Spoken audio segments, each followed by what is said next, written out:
Okay, welcome. I don't know why I see you, Michelle, and not her, but that's okay. Um, this is called empathic manifesting, and the idea came to me because we have so many, and we're three of us, all empaths. We have more of those mirror neurons, so we have more of a capacity to focus, and that is where how we manifest is more. So we have that ability because we see more and feel more and hear more to manifest. And I just thought it was a great way to start the new year. I mean, there are many ways to plan and all that, but to me, this is a much more internal process, and I love it. Let's see, how do I advance this? Okay. On this one, can you see the whole thing? Because I can see the, yeah, okay, because I have us in front of us. Yes, absolutely. Can see you and the slide. Cool. Well, you got both know who I am, and you don't need my whole resume and the NLP and so forth. But to me, this is a way of saying, who am I as a soul? Because that's what this is about. And I really have cared deeply about understanding people. I mean, as an empath, we see things and we know things, and doing that, even as a child, I realized that I knew this place was messed up. There was no doubt about it. But even in my own home, it didn't make sense. And I'm just really deeply committed to training people to become aware enough to find out who they are. So again, love, I feel like everyone is love in action. I think everyone is perfect. The only thing that's wrong is whatever programming they accepted that made them feel bad about themselves. And so many people don't feel worthy. I'm not worthy. It's like everybody knows that. Everybody has that in their brain. And so I'm only here to support people and help them really release themselves from their false illusions or what they were trained to think, in a society that just doesn't really support people like us, even though we have such gifts to give. And just really understanding that we are one. We're connected through energy, and we really have to be here for each other. And so I decided to write this way instead of the old resume way. How did I do this? Did I do this? How did I advance this before? That's cute. Maybe return. No. Why is this not working? I don't know. Oh, I know it's supposed to be down here. Hold on. There we go. It was hidden. I just thought that it would be a wonderful thing to open up with a quote, and I'm going to have to move up my screen a bit, from this woman. I thought this was brilliant. I mean, oftentimes, and maybe either us as well, in those moments where our sensitivities become so extreme, or we feel pain more than we want. This is just a great quote, so I'm going to read it. I used to dislike being sensitive, but take away that single trait and you take away the very essence of who I am.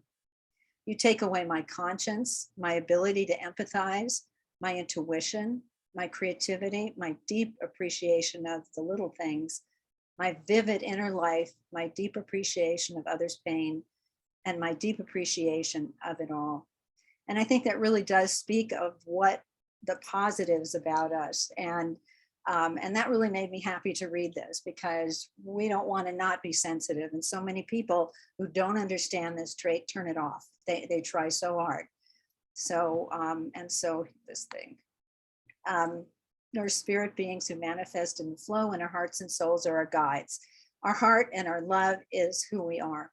So that's really it. So never leave home without them.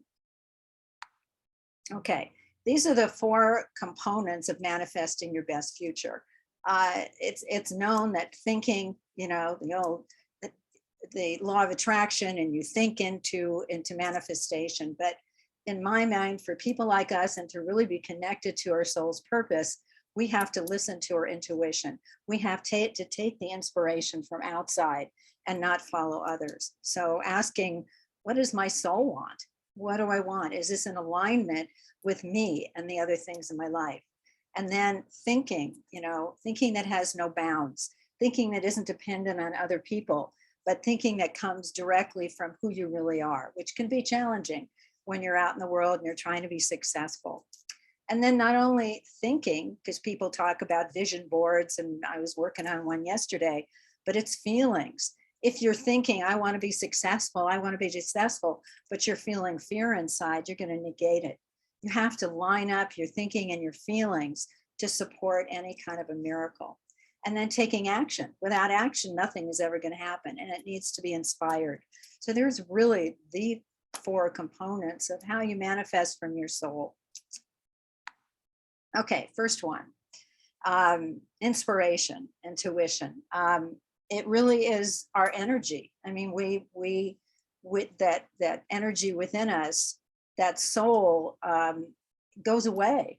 Our spirit goes away when the body dies, and so it is very important to connect with it and to really allow it to help you make decisions, help you direct your life, especially when you're in conflict and there are other people around you telling you what to do. You need to go to that, and it is energy. It's your love. And can you guys feel it? Can you feel that spiritual energy inside you? Okay.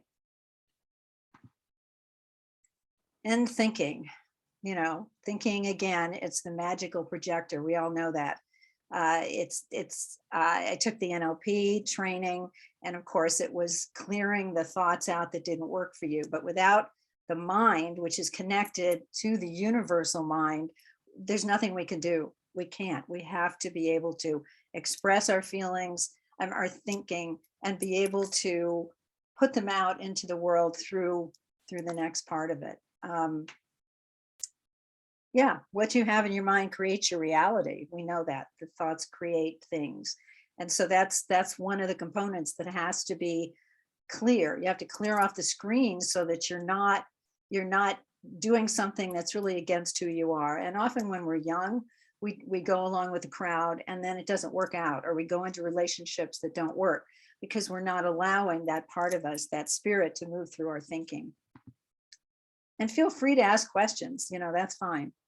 And then feelings. I mean, it's something I didn't realize until recently, that really the feelings are the most powerful way we manifest. And so again, if you say, I want a lot of money, or I'm going to be successful, but your fears are so intense, or your anxiety, it's just going to, neutralize. It's not going to happen. So you've got to find a way to connect your feelings and your thoughts so that you have that clear path. And again, we are focusing machines. We have extra neurons that help us move forward in the direction we want.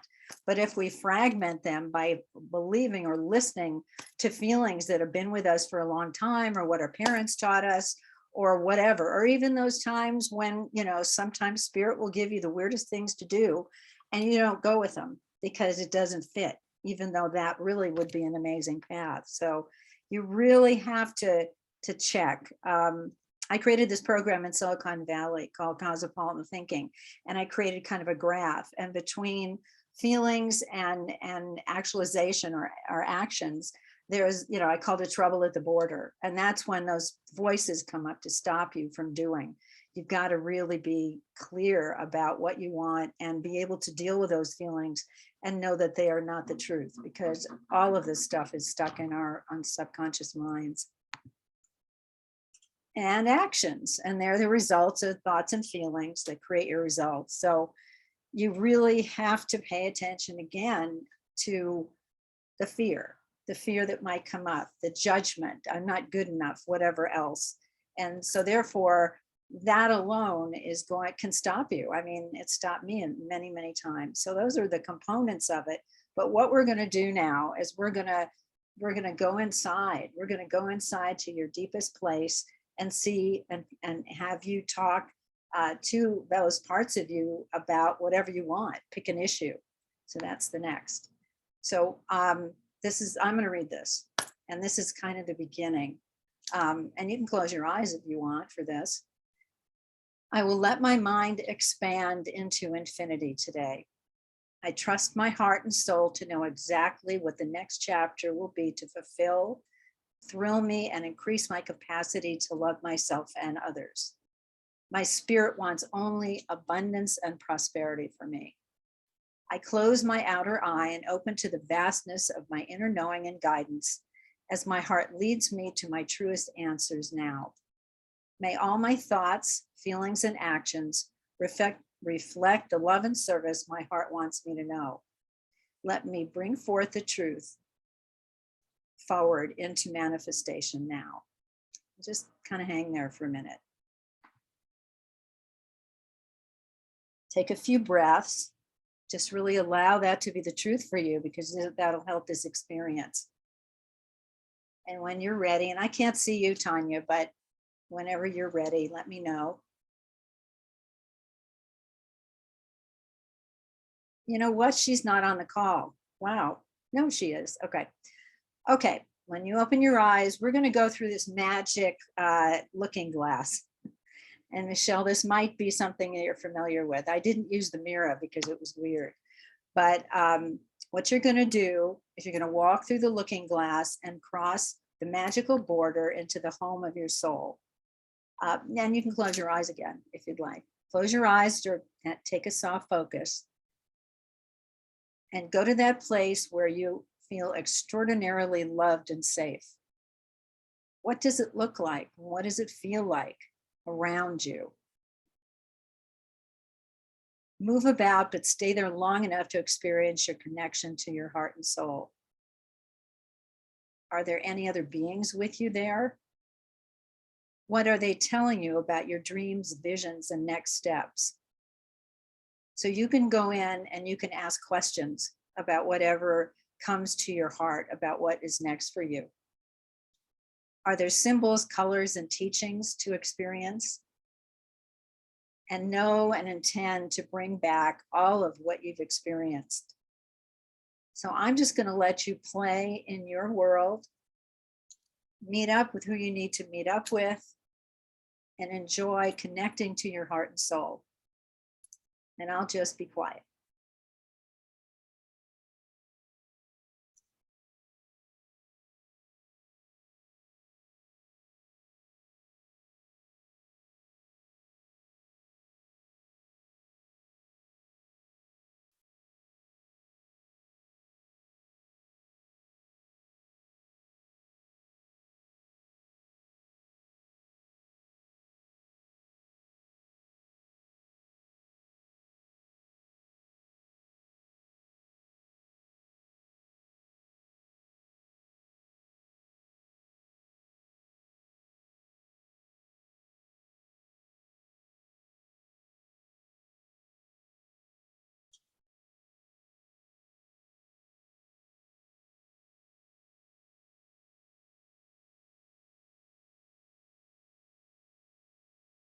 Can you feel the love that surrounds you? Can you feel the connection to all life and the goodness of life?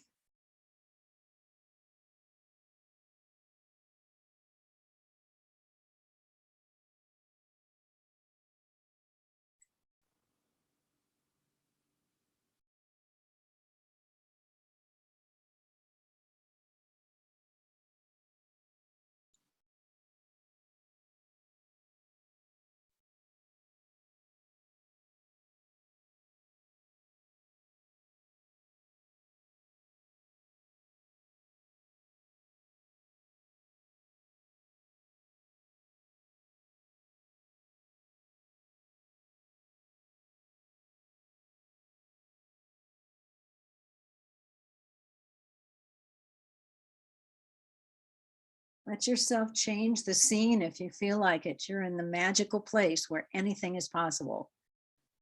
Meet up with people maybe you knew that have crossed over, or friends you haven't seen in a long time, and feel their love as well.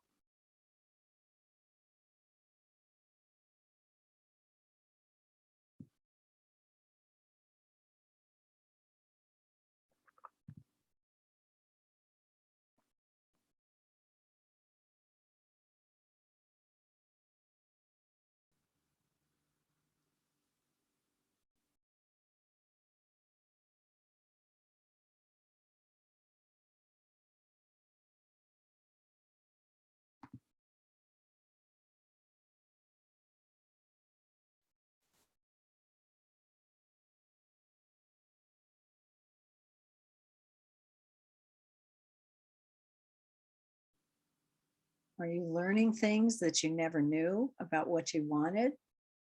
Are there experiences that you are really excited about that you never thought you would be? Are the people or the beings that you're meeting up, how are they acting towards you? What are they saying to you?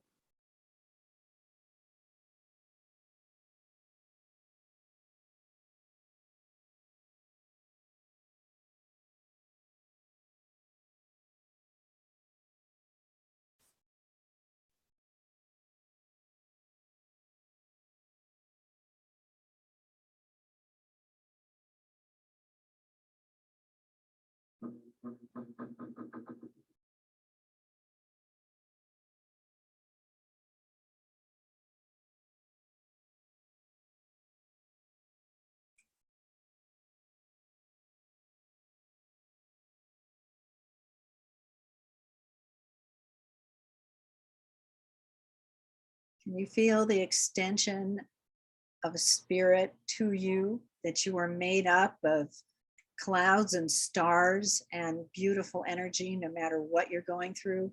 Can you feel that?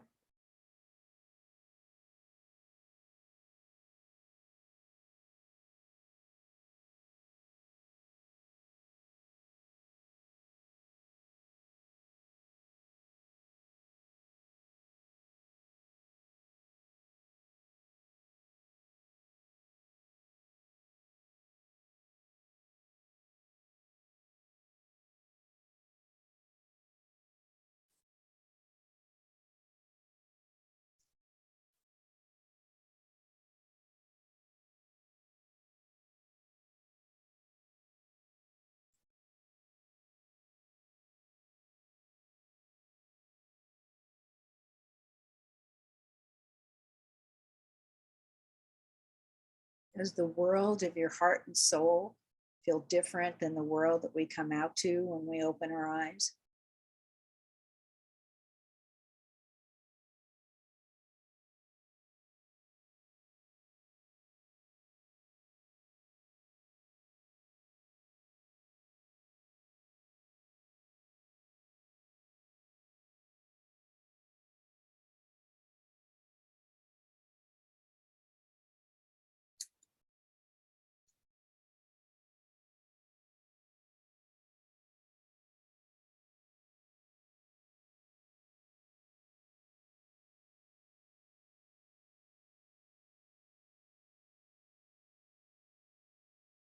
Michelle, are you done? Okay. Tanya, I don't know why we're not hearing her. I'm here. I'm just staying quiet while you present. Okay, no, are you done with your visioning? Yes. Okay, let's move on then. Great. Okay, take a breath or two, just come back, relax, come back into your room, take your time, take a few breaths, and then write down, just start writing down all that you experienced and all you felt, anything. Try to pull as much from that experience and to put on paper.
Okay, we'll just wait for Michelle. Tanya, you're finished?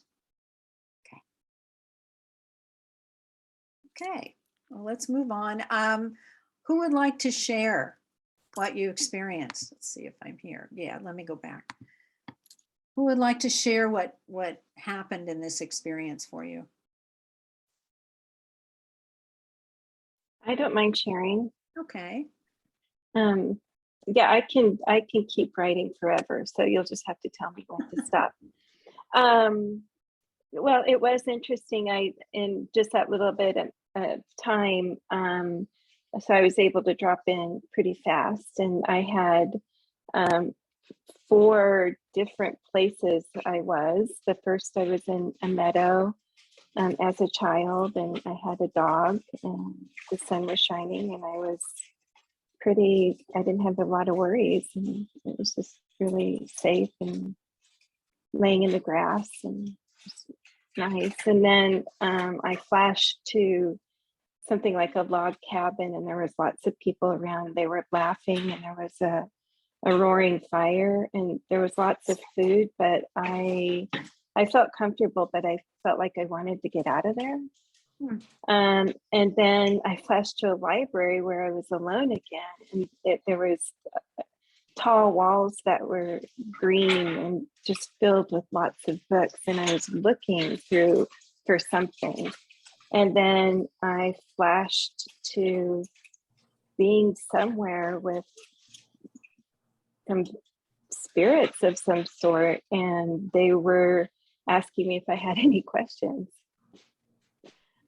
And did you have any questions? I did, and that's why I was like, I could stay under forever, or I could write forever. It's just like, I probably did have. I think I was looking for something in the library, honestly, and they were there to help me answer the questions, but I guess I couldn't formulate them, or I didn't know what they were. So, yeah, it was a nice, peaceful experience.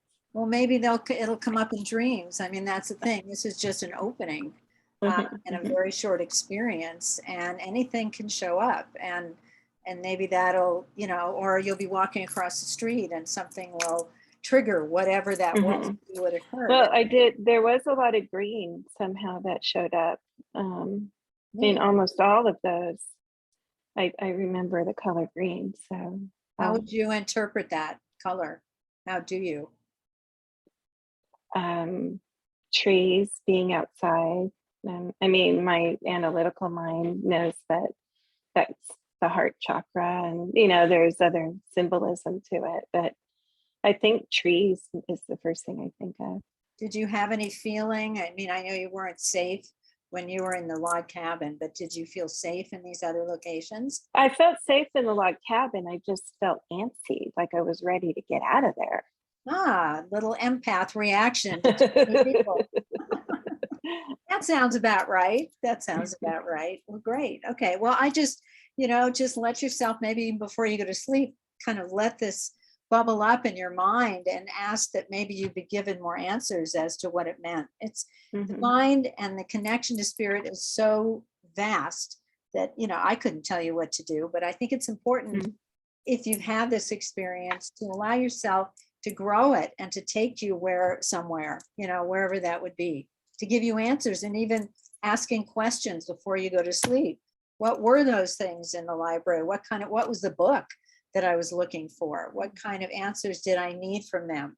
And I think that's it's fun, it's fun to do. And I really believe that I want everyone that I work with, not necessarily this way, to find themselves, to find their authentic selves. And this is just one way to be able to do that. So Tanya, would you be willing to share? Yeah, I'm a little low energy. That's okay. This is a short class too, this range. Yeah, because I'm recovering from an illness. But mine, yeah, I dropped in pretty quickly too, because I prefer visualizations. I usually listen to them at night to like visualize. So mine was very healing. So at first I was like laying down in the grass, and I was wearing a beautiful kind of turquoise gown, and there were birds and animals, lots of nature and greenery, lots of flowers, and there was a beautiful like water fountain in the middle. That one comes up a lot in my visualizations. And then there was a circle of women, and we danced, but very slowly. So there was this sense of queendom, goddessness, queendom, this circle of women, embodiment. It was very fluid. It was very enchanting. But there was this slow movement in a circle, and it felt good to just kind of move and dance slowly, but each woman was so different. And there was water, and it was very warm. So yeah, that was kind of the essence. So That where was the essence of mine. where was the water? What do you mean it was warm? It was, I could hear it in the distance. Like a waterfall maybe, or just a So lake? there was the waterfall coming from the fountain, but then there was almost a sense of there was some sort of beach or coastline in the distance. Neat. Yeah, but it definitely started with me laying down in the grass, like very healing. It's And then it went into this slow movement. And the other women were wearing long flowing gowns too. different colors or the same color? Mostly the same color, like white and soft blues. Mostly white and soft blues, and I was in this like turquoise. Wow. So what, Yeah. either of you, what, just allowing that, what message do you think you received from it, just intuitively? Michelle or Tanya, either one. I think because mine started with healing, and that's just kind of where I'm at right now, is I'm still healing. Sure. But there was something about like stepping into my own kind of goddess self. These other women, I kind of revered them. Like there was this sense of like, I don't want to use the word leadership, that sounds too corporate, but there was just this sense of like embodiment, like we were all very like knowing and arrived. I don't know, I kind of don't, it's interesting, I kind of don't want to read into my, like I've been in such like planning for 2022 mode that I don't want to like go, well, this literally means I'm going to create a retreat for women. Like, I don't know. I'm happy to just be marveling in more the visual and the sense and the feeling of it, whether it means I'm going to be traveling somewhere or either traveling somewhere or in the company of some strong, amazing, elevated women. It was kind of more just that sense. I kind of almost don't want to literally translate it too concretely. It was more No. like a healing. Okay, so the feeling would be healing, right? Yeah. Okay. Healing in it. And then the dance was very kind of freeing and light and feminine. So feminine and freedom, maybe freedom. Yeah. Instead of all this planning stuff that you've been going through, allowing yourself to be free to be you and me. Yes. Good. Okay, Michelle, and what is the, if you've come up with any feeling, what was the basic feeling of it? To me. Yeah. Well, I feel validated that we both started in the grass laying know. down. So it makes me feel really connected with nature and the universe and the earth. And I think that that's a pretty comfortable place to be because I have access to it anywhere I go here. Yeah. Yeah, as an empath, we need nature. I mean, I feel very restricted that way. We've been having snow, Tanya, which is very unusual. I mean, on the ground snow, and it's like, it's been interesting because, well, Michelle just moved here, but I've had one day of snow in the whole time I've lived here and then days of snow. So But now, and it's new to me that I feel like I'm okay. It's just snow, I'm getting used to it. But, or if you're in New York, you don't have to worry about driving in it. So anyway, The way I look at it is snow is water. that's true. It is. And it's definitely true. And it's just gorgeous at the same time. So, all right, well, let's move on. And as I said, just allowing it, if any of this just comes into your mind at different times, who knows, what it can tell you. We don't know. That's one thing I certainly can't predict. So I'm going to have you close your eyes. I'm going to read this to you. So close your eyes.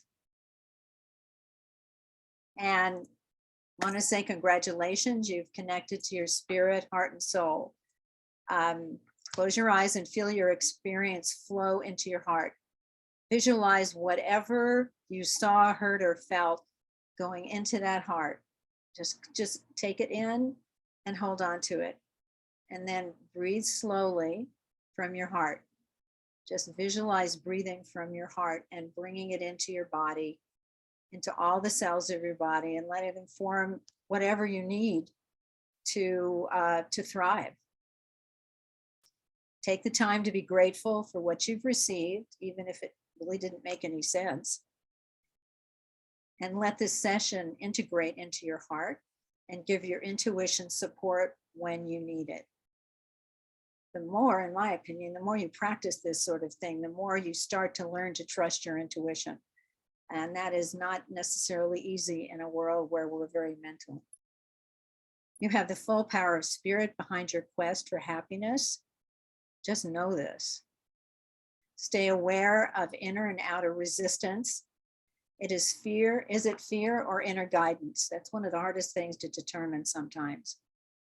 And how can you tell the difference? I think that's a very important practice to learn, to really in your soul, really, is this fear or is this, this is where I want to go. And know you are loved always and in all ways. And when you're ready, come on up. Okay, and I'm going to read this one again. I'm going to move you guys. So, and you can leave your eyes closed because it's all very beautiful. It's up to you. Don't forget to make space in your life to recognize the richness of your basic nature, to see the purity of your being, and let its innate quality of love, compassion, and wisdom naturally emerge. Nurture this recognition as you would a small seedling, allowed to grow and flourish.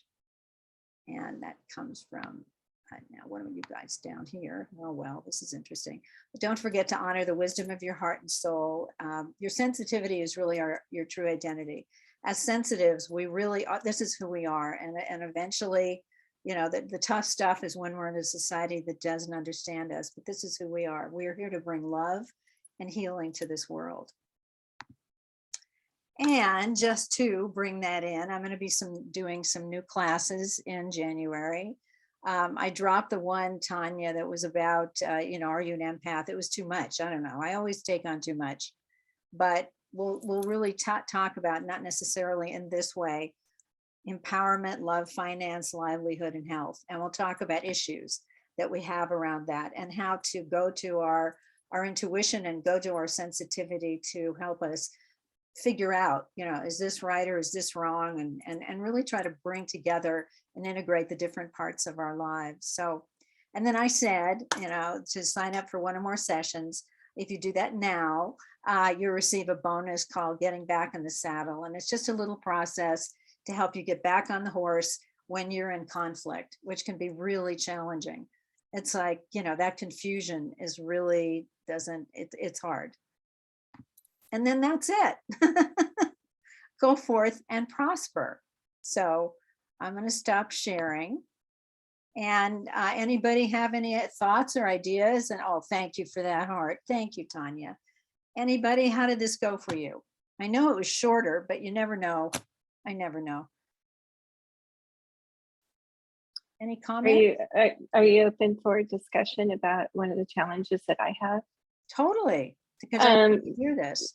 Yeah, so what I struggle with, and it's probably a boundary issue, is what's mine and what belongs to other people. Yes. And I think that goes back to the getting grounded, but it's sometimes it's harder to do in the moment when something is happening.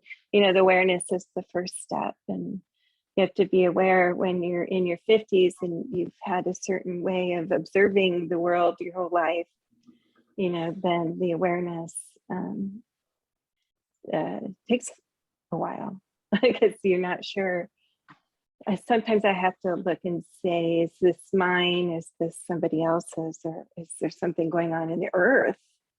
Right. So I was wondering if you guys have that issue too, and how you have that issue, and I had an issue with my daughter yesterday that almost fragmented me, and I finally let her go because she's not nice to me and she's still hanging on to all the misery I caused her. Meanwhile, she's got a great life, and she does numbers on me. And I don't know about you have narcissistic experiences, but they do this push-pull thing. They reel you in and then they drop you. And I realized she's just like my mother, and she has that. So it was like I had to take a stand. It was crazy. I was babbling and she hung up on me, and I felt horrible all day long, but it was right for me. I took a stand, and that was the hardest one that I've ever had, to take a stand and let her go forever and be, live long and prosper out of my life, because I don't need to be treated any poorly anymore. I'm not a scapegoat. So I think I'll address that in my next class, the empowerment class. So I might just put out to different people questions, like yours, just to be able to include that. So it absolutely is. If it's someone easy, I think pausing, really pausing helps, unless it's something as toxic as what I went through yesterday, because all of our patterns came up. It was attack city. But I think, pausing and really observing people, while you're not in that yet. Like, is this mine or theirs, before you even open your mouth? But we can talk about that.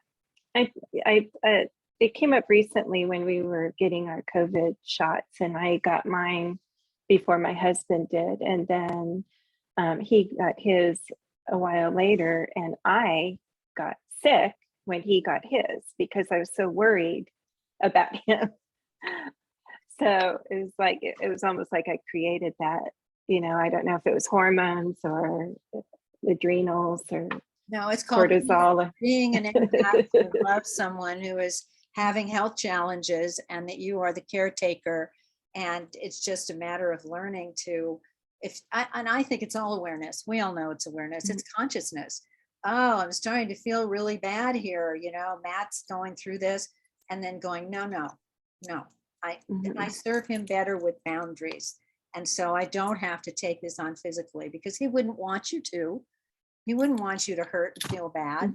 So, but we'll talk more about that. So yeah, that you are very much that way. And I mean, I've had it, I've always wanted to please everyone. That's the people pleaser thing, because we come from our heart. We come from these extra, mirror neurons that make everything much more intense, and it's challenging. But I would say catching yourself right in the beginning, trying to be really conscious in those situations where, whether it was whatever, he had to go to the doctor and do that other thing this week, that I'm staying over here. This is where, when I feed myself and I love me, I'm giving to him that way, and not giving to him by hurting or feeling so anxious. That doesn't work for either of us. So, or just being as okay as the least okay person around me. Yeah, well, yeah. but trying not to take it into your body. I mean, you have to, I don't know, to build a shield or whatever, a shield of love around him, but something that is not permeable, so that you don't give away all your energy, because then you don't need to get sick. Yeah, I need an adult-sized hamster ball. Okay. Let's roll around in it. Okay, well, maybe that'll be your next project. Knowing you'll have it up in 2 days. So it's both of you are such an amazing people. Do you want to say anything, Tanya? Yeah, I can relate to the boundaries thing. I'm 49, and I think it was maybe around 29 or 31 that I figured out that I was a highly sensitive person and an empath. And I'd always struggled with boundaries. letting other people's emotions in, feelings in, feeling more for others and feeling drained and depleted. So it's something I still continue to work on. I think I'm more aware of it than ever, just because of, you know, wonderful trainings like with people like Diana, and I've met some other experts and coaches over the years that I was able to practice. But I would say, even though I'm completely aware of boundaries, what they are, how to create them, how to define them, I would say it's a constant muscle that I need to exercise. It's not like, oh, I read the chapter on boundaries. Now everything's fine. So that, I think that is something that I just need to remind myself. I mean, I think the empath and the boundary list helps in my work with clients, because as a personal stylist, I can kind of read and sense things about them, their comfort, their discomfort, and also images come to me about color, their silhouette, what they should be wearing based on their energy and their, you know, how they're presenting themselves to the world. But I have had to learn, about boundaries are kind of a constant reminder and a constant muscle. And I even, you know, when I'm with a client, to only like give so much or to feel so much into their confusion or discomfort. And then it's like, whoop, let me keep this right here. I need to be their guide through this. And my friend, I forget who said it first, my friend shared an analogy of like someone, like if you see someone struggling, like they're drowning in a pool, I think it was something like jumping in to save them and drowning with them is being like overly empathetic, right? But staying on the sideline and handing them a pole and saying, hey, grab the pole and I'll pull you out, that's compassion, right? Like I get what you're going through, but let me stay over here, but maybe there's something I can do to kind of, you know, guide you to safety. So that's kind of a good analogy that I remind myself of too. If I start to feel into the situation so much that all of a sudden then I go, ooh, okay, time to balance this out here. Not to say that you know, it's good to feel what other people are feeling, but I've learned over the years, and I think that's the thing I've learned about boundary. Oh, and I had this analogy come to me recently. Faucets of water, something about like turning on when I need the flow or the sense to come in, and then being like, whoop, and then like turning the faucet water off, like, let's have still waters now, let's stay neutral. So there's something that came to me in the last week about turning a faucet. So whatever that visualization could be for you, but I will say it's a constant reminder to myself, to Diana's point, to sense when it starts to feel like the boundaries are becoming boundaryless and going, ooh, what do I need to do to sense the situation or know what's going on, but kind of preserve your own energy. Yeah. Well, I think it's a life learning. I think it's an everyday thing. You know, Tanya lives in New York City. Could there be any more people or energies around her? And she was saying that the crazy people are always attracted to her. And I was thinking of you the other day because they feel your empathy, and that's what they're drawn to. They're drawn to your compassion, whether they know it. Again, we are energy, and so they feel that. But yeah, it's and so in a way, you know, I think we had talked about setting, you know, putting a shield up or something when you're in on the subway, because that's all you need, and just to protect your energy. Anyway, I think all of it, if we, to protect our energy, is called self-love, and that has to come first, because if we, you know, get sick or get some horrible disease because we've given it all away. As a child, I knew, I could tell my tank was empty because my mother would suck the energy out of me. I didn't know what it was. I didn't know anything about being an empath until 10 years ago. But I was like, there was nothing left of me. I just wanted to go and I be quiet. And I never had access to this that's finally coming out. So it's this constant thing. For me, I'm hoping to train more people in the business world about it, more people in general, so that we can speak our truth. And someone was saying, um, but people don't, oh, it was in one of the groups on Facebook. People don't understand, how do you talk to people when you say, I need this or that? And we need training on that too, all of us, just to be able to, in a situation, especially at work. But if I can somehow get out there in that, diversity inclusion space and talk about the billions of people across boundaries of race, religion, nationality, and everything else that have this, that don't even know they have it. And that then they get treated. And what's cool right now, and this is just off the cuff here, is this great resignation is creating more awareness, whether they like it or not, of what they need to do to keep their people. So it might be a perfect time to do that. And we'll see what happens with it. But to me, it's an educational process. It's not just therapeutic. And it's getting people to know. I mean, when I found out I was an empath, that my hair stood up on my arms. So you're telling me that other people feel this, see this, do this, go overboard in relationships, don't have boundaries, whatever, feel anxiety because there's so much information coming in. How did I know? And little by little, that's helped me, but still an everyday thing. New situation, new people, I can turn into a little girl, trying to figure out the big girl goes away because I go into that. I mean, the patterns and the triggers are there, but the more we get this out and the more people, that we can build an understanding of what we need and that we are the most valuable people, in my opinion, because we have this capacity to love and care, and in a world that is not very much like that. So that's what I hope happens. But it is an everyday thing the rest of your life. And so for me, getting a client, if I just get one of those, well, give me 2 sessions and I'm out the door, I won't take them. They have to realize this is a life practice. What, Michelle? Oh, I was just going to say in the corporate world too, it also serves, I would imagine, I'm not in the corporate world, but that we can tell when people are not being authentic or they're lying. Oh my gosh, that's why I can't work in organizations. I mean, and then I want to come with my solutions, because I know probably you too.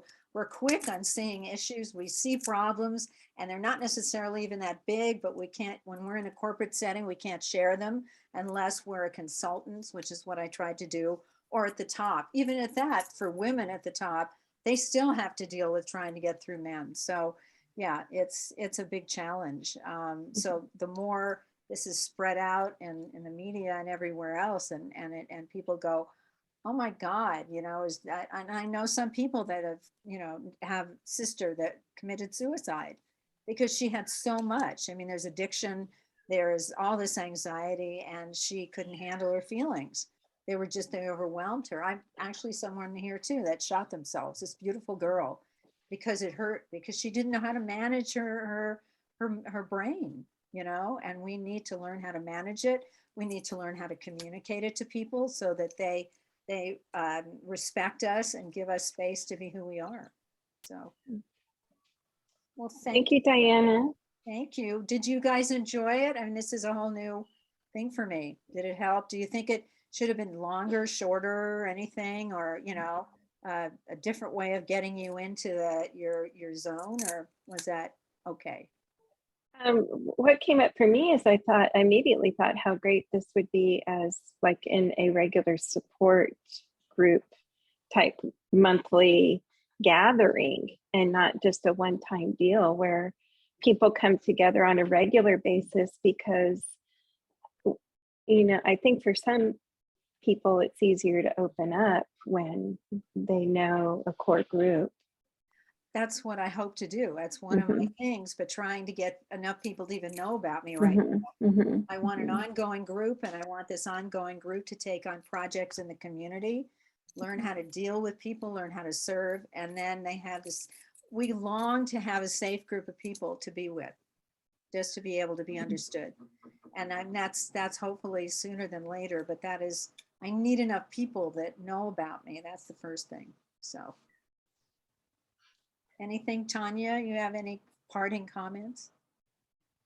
No, I enjoyed it, and I enjoyed the visualization. what's funny is right before the visualization, I was like, oh, I wish it was more specific. I wish there was like a more specific question. But then like that's the whole point, because my thinking brain wants the specificity or wants the answer or want, and it was like, no, it's about just completely letting go and just receiving what's meant to come to me. So that was interesting. I had a moment where my analytical Of brain course, of course. was like, oh, that was too general. That would, but what came to me is what was meant to come to me. Well, I'm glad. So Okay. yeah, so it was, I work on that, I call it surrender, right? To just be Well, able we to have to. It's surrender and hard. And receive. you live in the middle of a city that's, you have so much energy around you that is so mental.